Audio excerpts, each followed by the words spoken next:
Today in the Jungle Book Safari, we're going to learn about otters, a very peaceful inhabitant of the ocean, and about Baloo's relatives, bears.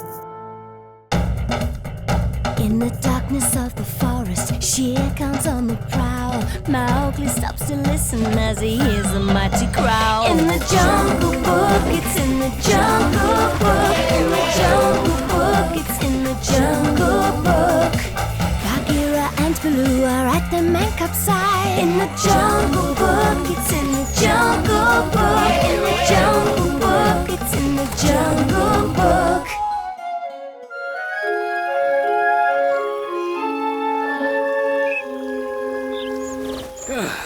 Perfect day for a fishing lesson, Mowgli.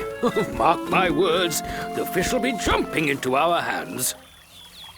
Ah, the ideal spot.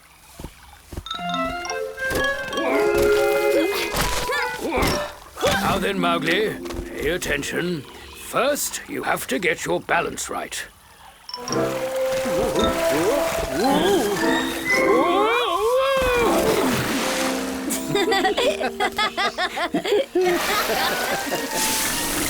Ooh, the turtle. I might have known. What are you doing here? Well, I was having my afternoon nap. What are you doing here? I'm teaching Mowgli how to fish. I see. Well, we turtles prefer to eat something else. Take, for example, the green turtle. They swim long distances across the ocean and feed off the huge underwater fields of seagrass, which happens to be their favourite food. Oh, lovely. We turtles are among the world's oldest living creatures.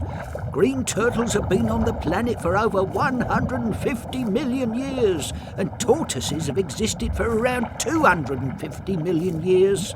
The green turtle shell doesn't cover its head and legs, making it easier to swim, but providing less protection. That's why their head and legs are covered in thick scales. In the past, people loved to eat green turtles, giving them their other name, the soup turtle. But today, they're an endangered species and fiercely protected. Green turtles are quite big and can weigh as much as 450 kilograms, but can swim at up to 25 kilometres per hour. That's about as fast as a cyclist. Turtles and crocodiles have been around since dinosaurs roamed the earth. Green turtles live in the sea and can even drink salt water. The excess salt that they take in is released again in their tears. Great, eh? And if you want to know more, you can just ask me. I think we'll keep fishing for now. I see. Well, we're not going to get any peace around here then, are we? Boo!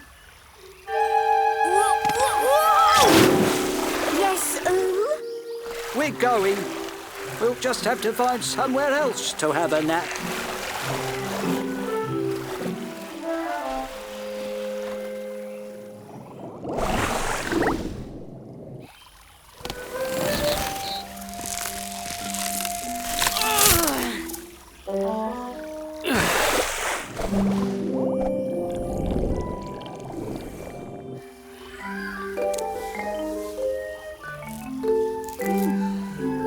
It's all in the swing, you see, Mowgli.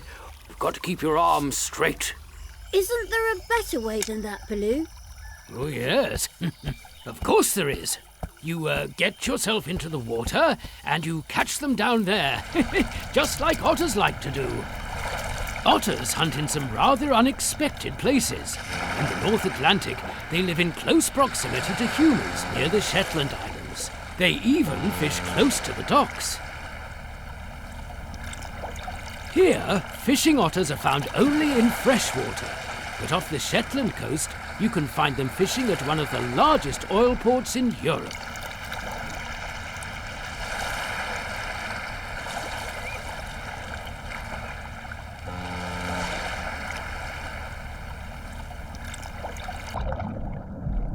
In the seaweed, there's plenty of food for the otter to catch. As well as fish, they also like crabs, although cracking open the shellfish's tough outer shell can prove to be rather difficult.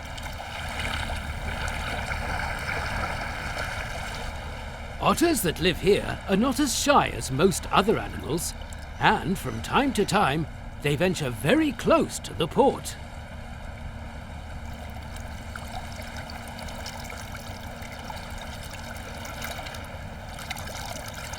Otters take good care of their fur.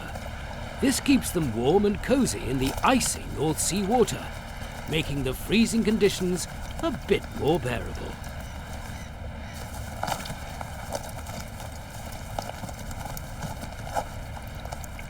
Otters are loners and cover their own large territories. You would rarely see 2 or even 3 of them together like this. One can only hope that an oil spill doesn't destroy the rich array of wildlife off the Shetland Islands, and that otters can continue to live there. Having 40,000 hairs per square centimetre, the marine otter has the thickest fur of all animals.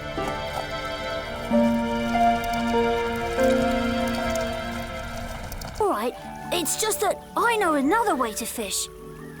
I've seen the men from the village do it. See? It's called a fishing rod.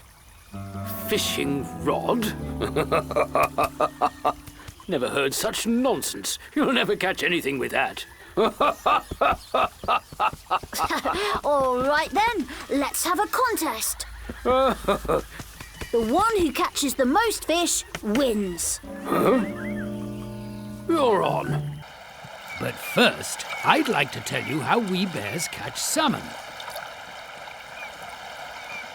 When the salmon don't arrive on time, we bears tend to get a little impatient.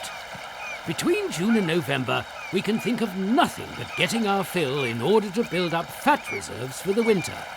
Otherwise, we wouldn't make it through the long hibernation. Spirits are high as the first salmon arrives. Salmon swim upstream to spawn, where they themselves were born. During this process, they change their shape and colour. The males develop a characteristic hump and a deep red hue. The bears are left still waiting for the arrival of the salmon. But a new dawn might bring them more luck. Sometimes a little nap takes their mind off things and gets them ready for the feast. Even the gulls are starting to get impatient.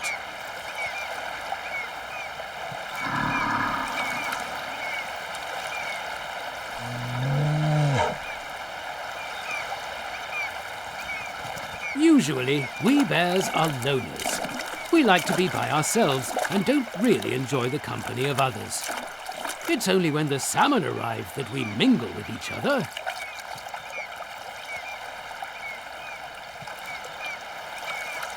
And then it all starts. We can get straight into the water and catch the fish. But these salmon are quick and are often able to escape.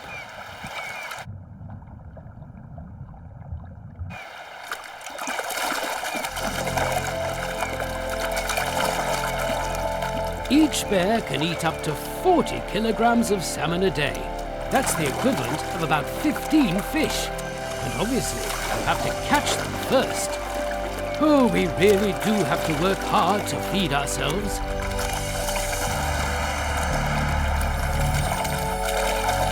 You probably wouldn't be able to tell from a quick glance at us, but we are quite agile. And we are very happy being in the water.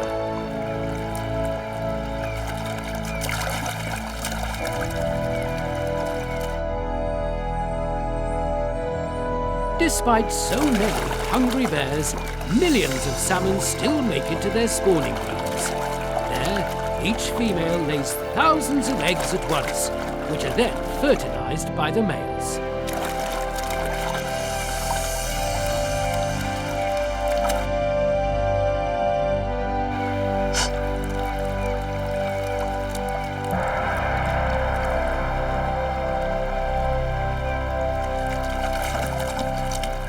We have to jump into the water again and again in an attempt to catch these fish. It is important for us to get our fill, as this food will enable us to get through the winter.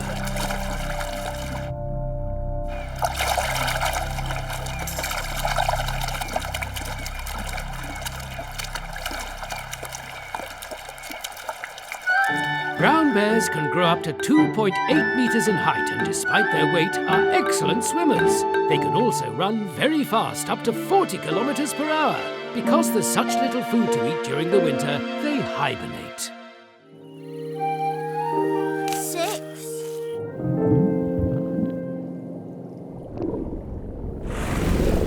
Come on, little fishy.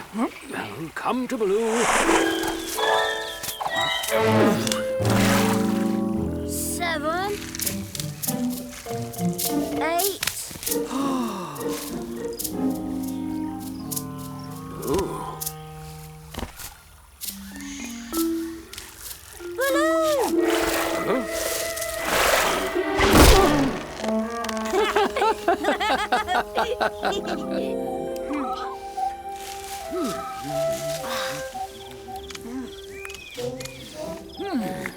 Nothing like a bit of fresh fish, eh, Mowgli? I'm feeling better already.